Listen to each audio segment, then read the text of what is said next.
Hello বন্ধুরা, পুতুল কিচেনে আপনাদের সবাইকে স্বাগত। আজকে বানিয়ে ফেলেছিলাম ফিশ ফ্রাই। আমি এখানে কাতলা মাছের পেটি নিয়েছি। কাতলা মাছের পিসগুলো ভালো করে ধুয়ে নিয়েছি। গ্যাসের মধ্যে কড়াই বসিয়ে কড়াইয়ে জল দিয়েছি। জলটা ফুটে গেলে অল্প নুন আর লেবুর রস দিয়ে মাছগুলো দিয়ে নেড়ে চাপা দিয়ে দেব 2 থেকে 3 মিনিটের মতন। 2 থেকে 3 মিনিটের পর চাপা খুলে মাছগুলো একটা ঝুড়িতে ঢেলে দেবো। তারপর একটা জায়গায় মাছগুলো নিয়ে রেখে ঠান্ডা করে নেব।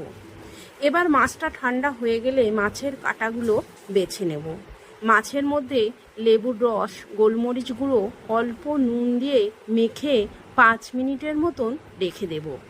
এবার একটা বাটিতে কর্নফ্লাওয়ার, গোলমরিচ গুঁড়ো, নুন আর জল দিয়ে একটা ঘন ব্যাটার বানিয়ে রাখবো।